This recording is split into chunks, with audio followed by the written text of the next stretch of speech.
Hello and welcome to Blockchain Gaming World with me, John Jordan. So it's our regular monthly roundup of the most popular blockchain games, looking at on-chain activity data, mainly taken from DAppRadar, but also some other sources as well. So we are 2/3 of the way through 2025, so we're starting to see some trends of what's going on in terms of sort of winners, losers. Four graphs to look at in this video. So first one we always sort of start off with is sort of what we call the most popular, I call them on-chain games, blockchain games, is games with on-chain activity, and whatever term you want to use. So obviously there's always that slight interaction between, there are some aspects of games that happen on-chain, maybe some aspects of the game that happen off-chain. There are some fully on-chain games, but we'll just be a bit aware that we're looking at on-chain activity, because that's the thing we can look at on open blockchains. So starting off in yellow here, we have pixels. So its decline has sort of continued. It's still sort of static now, about sort of 25,000 daily active unique wallets on the Ronin blockchain, but that's come down. Middle of last year it was over 1 million. So that's come down fairly steadily as they've changed their reward structure, and they're looking to do this more sort of staking system and an ecosystem around that. So that went up a little bit, which is probably not game related so much as their staking system, which now has actually quite a lot of pixel tokens staked into that staking system. But once you stake tokens in, you're not really going in every day to fiddle around with that. It's more of like a DeFi protocol. So sort of no surprise that it's sort of finding a plateau, I suppose, about 25,000, something like that. Joining it down there is in orange here, Nine Chronicles. So that started the year about sort of 90,000. That's a game. It's actually a fully on-chain game. So when you play that game, you are definitely doing on-chain activity. So everyone who's playing that game is sort of recorded here. So again, that's come down fairly steadily. Partly, I guess, the games are getting on for a year old now, and with all these sort of games where particularly tokens are a key element of it in terms of sort of a reward system. Obviously, those audiences are very sensitive to token price, and as all the sort of game tokens have done really badly this year, I think the combination of those two things, the game having been around for a while, it's also an idle RPG, so there's a certain point when you, depends sort of what sort of player you are, but you can keep getting higher and higher. It's really hard to actually complete the whole sort of campaign mode, but at that stage you have to start sort of spending money to get the really good gear. So probably not a surprise that we've seen that drop off, let's say from about 90,000 down to just above pixels, so about sort of 30,000. So they're going to supposedly launching some new games, so we'll see what happens to that. On the more positive front, in green here, we have MapleStory N. So actually here what we're looking at is the underlying blockchain for MapleStory N, which is actually called Genesis, which actually runs MapleStory N and the marketplace for the wider MapleStory Universe. So that's a Avalanche-based blockchain, and that launched in mid-May. So we can see, obviously, launching in mid-May, grew very quickly. There were a lot of bots, so they cleared those out. But they're sort of back now to sort of where they were in sort of June, even though they'd be much more careful about banning bots. They actually announced they banned another 20,000 accounts recently for using macros in the game to sort of speed things up. So they're actually doing pretty well. It's not like a massive, enormous success. Again, the token price there is not done particularly well.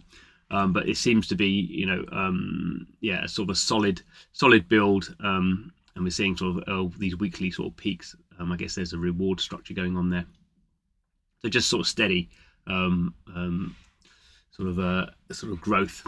See how high that gets, and then as we've seen pretty much throughout 2025, we can see the red line and the blue line. So these are two games been around for a very long time now.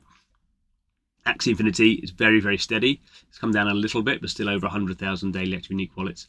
Alien Worlds started a bit lower, went a bit higher. It's come back down a little bit, 90,000, something like that. I say Alien Worlds have been out for 5 years now. Axie Infinity, depending on how you count, has been out for even longer. And those are sort of games that we don't expect to see massive growth on them now. I mean, certainly Axie Infinity is doing a sort of a new sort of MMORPG based on its assets. but the basic sort of Axie Infinity game is still there. You can still get tokens. They give away sort of tokens in seasons. So that's sort of an incentivized sort of play, sort of almost like a play to earn still, really. And Alien Worlds also, you can mine these tokens out. They're doing a lot more about their community, so they're seeing a lot more sort of community-based sort of games and stuff like that. So interesting to see that, you know, in using tokens in different ways, these games have kept a steady audience, although much lower than obviously they were at their peak. So that's the sort of thing to consider there. So the growth really, MapleStory N is the growth story of 2025 at the moment. Okay, we can also look more broadly at sort of blockchains as sort of ecosystems. So looking at 3 here. So we have this Hennessy blockchain, which I mentioned that before. That's the one running MapleStory Universe, or MapleStory N at the moment, and the marketplace. So we can just see here, obviously different vertical scale for daily active unique wallets. So the growth doesn't look so strong, but we can see obviously starts from 0 and getting up to about 80,000, 70,000 now.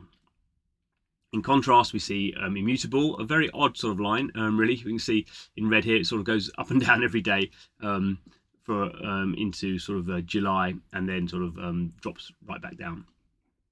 So this is because they had this ecosystem called Overtake, which is actually a game marketplace from South Korea. It's sort of quite an interesting sort of project, but they were doing sort of, I guess, building an audience on Immutable. So they launched some games, and you could sort of do sort of social farming, and they were launching a token, so people were getting on the leaderboard for that token. The token actually has gone live on Sui, so you can see where Overtake drops its sort of campaign, its sort of play to airdrop campaign. You can see that's when the sort of Immutable traffic drops right down.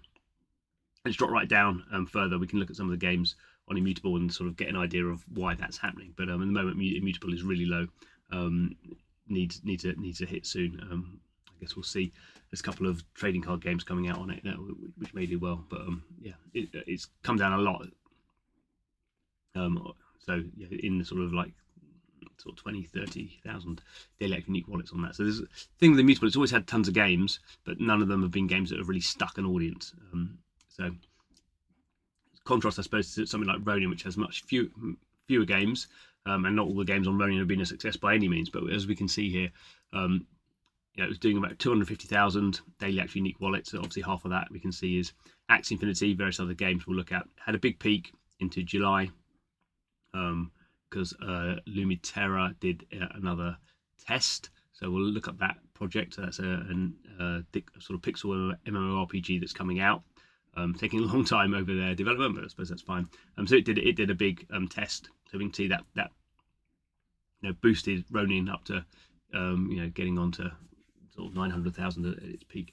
And as that test is finished, then it's sort of come back down to where it was before the test, but it's still running about 250,000. So and that's what's going on for those. So here, better look at sort of the raw data for Lumiterra, as I say, a pixel-based MMORPG that's been testing for a while. It actually was a Web 2 game originally before it sort of adopted. It was coming to Ronin. We can see here that they've had these 3 tests. So as they're sort of slowly progressing towards actually sort of launching and getting closer to tokens coming out. There is actually a token out now. So this sort of test here was to do with their sort of token allocation. Although they did it in a sort of a cleverer way than many other projects. These ones here were sort of closed betas, but obviously not very closed. You can see a massive spike here last year where everything on Ronin was really hot, and so everyone sort of piled in lots of bots and all that sort of stuff. Smaller test in I think it was November, but we can see it's a game that sort of has attracted an audience. We'll sort of obviously with these sort of things, when there's not much going on in terms of testing, it goes down to 0. So we're always a little bit nervous about when it actually launches. I don't think we expect to be doing 600,000. Will it be doing 100,000? Yeah, that's the thing that's sort of hard to judge with these sort of volatile spikes that are driven by people in the hope they're going to get free money, effectively free tokens. So we have to be a little bit careful. What we can see has driven a lot of users when it has done these tests. So you assume there will be some sort of audience there, and it is these things tend to be fairly deep MMORPGs. So everything.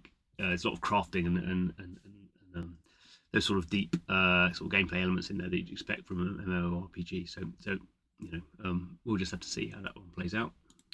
And this is the final graph, which is why I'm a little bit always nervous about the difference between people doing play to airdrop campaigns and assuming a game's going to do well because of that. So first thing to be careful of here, this is a log scale. So because some of these games got very big and then got very small, log scales is an easier way to sort of see what's been going on. So 4 games, they're all very different sort of games, but that, in their own way, quite interesting games. I've played quite a bit of all of them. So first one we can see here, Guild of Guardians. So this is a mobile game from Immutable. And it never got very big. It launched, got to about 15,000 daily active unique wallets. It's not a very on-chain game, so we don't expect it necessarily to have masses of daily on-chain activity. But we can see it got up to about 15,000, then sort of came back down to about 4,000. Had another little peak recently because they did some sort of seasonal campaign. Got up to not quite 10,000, and now it's come right down to about 500. So that's sort of, the game's been out for over a year now. So you get these sort of problems when games have been out for a long period of time, and people just sort of get bored, move on to other things. So how does that, how do tokens enable you to sort of overcome that? Obviously, it sort of worked for a little bit. It's like those people were piling in July, but then the problem with all these sort of token incentives is when the token incentive goes away, either because you take it away or the token price drops, then everyone just goes off and does something else. Even sort of a more visual in Immortal Rising 2, which is again on Immutable. It did a really big token play to airdrop campaign for its token in sort of, when's this, sort of November, I guess, last year. So it got over 100,000, pretty sustained during the season when everyone was like basically bashing in to get on the leaderboard to get free money. Token comes out, token price just collapses, as not particularly its fault, but it's just how tokens have been. So you start off from 100,000 and suddenly you're down to under 10,000 fairly quickly. And then more recently, as we can sort of the same thing with Guild of Guardians, is you're now down to hundreds of players for those games. Immortal Rising, say it's an idle game, so it's sort of less gameplay in there, but very much more driven by the token price, which actually token price is actually sort of coming back a little bit, ironically. But I think for these sort of games, people are clearly, when you have a very strong play to airdrop, people just grind that out and then even spending money to get token allocation, but then they just move on. So these games, could they be resurrected? Of course, every game can be resurrected, but when you get down to that number of users, pretty difficult. RavenQuest also on Immutable. So sort of launched, was sort of a big, it's sort of quite an interesting game, although I think a fairly niche game. Launched okay, got over 10,000. It's a PC game, so that limits it a little bit. And it sort of had a slow decline. It just launched its first expansion, so it had this rise in interest, but didn't get back to where it was before, and is now sort of so it's sort of higher than it was before the expansion launch. But obviously, by the time people have moved on, they don't necessarily come back to the expansion. And again, tokens not done. If the token price was going up, probably you get some growth, but token price isn't going up to there. And then final one, Pirate Nation, which I've spoken about a lot in the past, and not done many graphs on this actually. So fully on-chain game. And again, this is actually it did a big play to airdrop in 2024, but I haven't got data for that. So you can just see it's running a few thousand, 5,000 daily active unique wallets. Then it sort of changed its reward structure, wasn't giving away so much tokens, and then announced basically that they're shutting down. So this is effectively going to go to zero in the next few weeks. Again, just to sort of you can see the trajectory of all these games is sort of broadly similar, and that's sort of the problem if you when you're using tokens and the token incentives, either because of what you're doing in the game or because of what the market sentiment is, or a combination of both. When people think they're going to get free stuff, you drive a lot of growth. But as soon as that sort of bubble bursts for whatever reason, then you can see very fast dropping away, and your sort of core audience suddenly is then measured in sort of hundreds or at best thousands of players rather than hundreds of thousands that you thought you had. So that's the real difficulty, the real thing that the blockchain games industry has been struggling with. You could say forever, but certainly 2024, 2025, that's really been how do you deal with that? There are ways of doing it, of course, in terms of design, and I'm sure we'll see games that are going to be using that coming to the fore in future. I hope we will anyway. But that's what we got for this week. Thanks for watching. See you next month.